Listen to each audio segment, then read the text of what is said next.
मैं नेहा गुप्ता उत्तर प्रदेश के फतेहपुर जिले से आती हूँ। मेरे 2 बच्चे हैं। मेरी कहानी फतेहपुर से दूर कानपुर में शुरू हुई।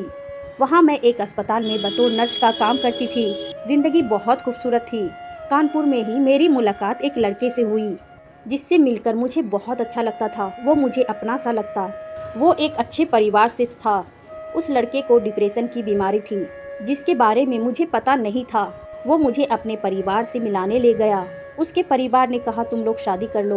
वो लड़का तलाशुदा था, जो मैं जानती थी। मुझे लगा कब तक अकेले रहूंगी। यह सब सोचकर मैंने उसके प्रस्ताव को स्वीकार कर लिया।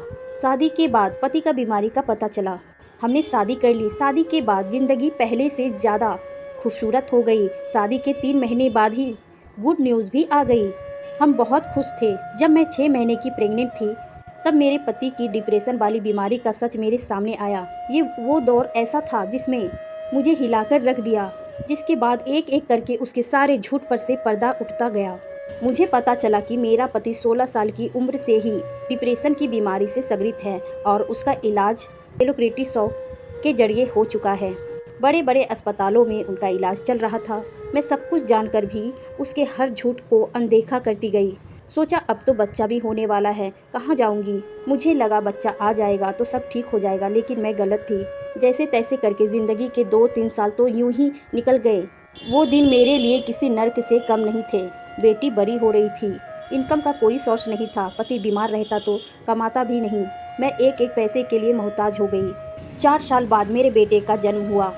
बेटा आने के बाद 7-8 महीने सब कुछ सही चलता रहा। मुझे भी लगने लगा था कि ज़िंदगी ट्रैक पर आ रही है, लेकिन पति को अचानक से फिर से दौरे पड़ने लगे। मेरी 8 साल की शादीशुदा जिंदगी में पति को 4 बार डिप्रेशन के दौरे पड़े।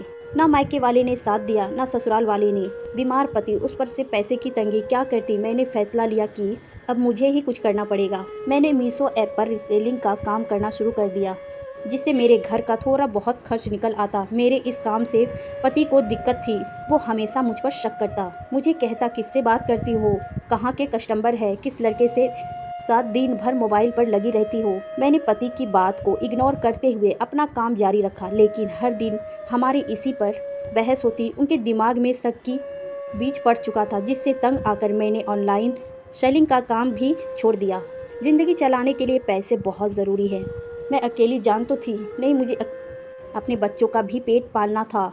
इसीलिए मैंने अपना सोने का नेकलेस, जो मुझे मेरी सास ने दिया था, उसे बेचकर एक कॉस्मेटिक की दुकान डाली, जिसका मुझे आज तक पछतावा है कि मैंने दुकान क्यों खोला।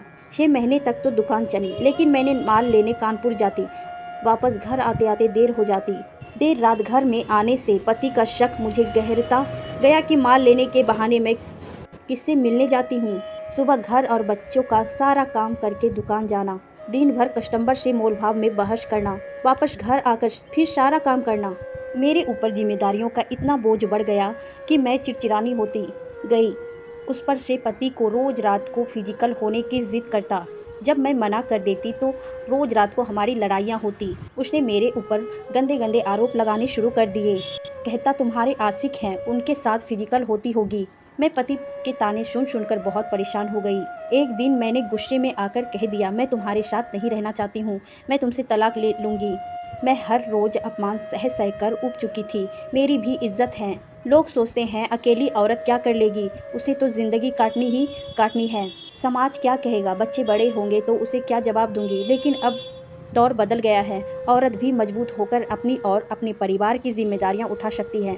इसलिए मैंने पति का घर छोड़कर मायके जाने का फैसला किया, लेकिन पति ने बच्चों को मेरे साथ नहीं जाने दिया। जब मैं माँ के घर चली गई तो वो घूम घूम कर सबसे कहता कैसी जालिम माँ है, जो अपने छोटे छोटे बच्चों को छोड़कर चली गई। एक दिन मेरे पास अनाथ आश्रम से इंक्वायरी के लिए फ़ोन आया कि आपके पति बच्चों को अनाथ आश्रम में डालना चाह रहे हैं। मुझे इतना गुस्सा आया कि मैंने पति से फ़ोन करके कहा कि अगर बच्चों को पाल नहीं सकते तो मुझे दे दो, मेरे बच्चे अनाथ आश्रम में नहीं रहेंगे।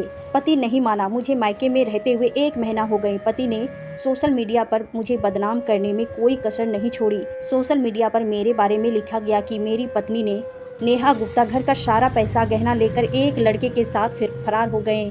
वो अपने मायके में रहते हुए उस लड़के के साथ नाजायज संबंध बनाती हैं। ये सब पढ़कर मेरा दिल फट गया। मैं कैसे वापस उस घर चली जाती, लेकिन भाई के समझाने पर मैंने उसे मौका दिया। पति ने भी वादा किया कि अब मैं इसे नहीं मारूंगा, शक नहीं करूंगा, कोई भी ऐसा हरकत नहीं होगी जो हम दोनों के रिश्तों को बिगाड़े। पति की बातों पर भरोसा करके मैं घर वापस आ गई, लेकिन दूसरे ही दिन से वही पुरानी कहानी शुरू हो गई। मारपीट करना, शक करना, मोबाइल देखने पर पाबंदी, खाने पीने पर रोक, घर से बाहर निकलने पर पड़ा। जो ज़िंदगी अब तक चल रही थी, ये उससे भी कहीं ज़्यादा बदतर हो गई।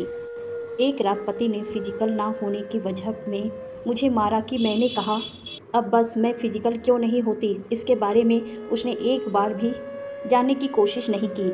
मुझे पीसीओडी की दिक्कत थी, मेरे बच्चेदानी में भी गांठ थी। ये बात मेरा पति जानता था कि मैं इस परेशानी को 2 साल से झेल रही हूँ। मैं इलाज के लिए कहता मैं खुद बीमार हूँ, मेरे पास पैसे नहीं हैं। जब मैं अपना इलाज खुद करना शुरू किया तो उस पर भी पाबंदी लगा दी।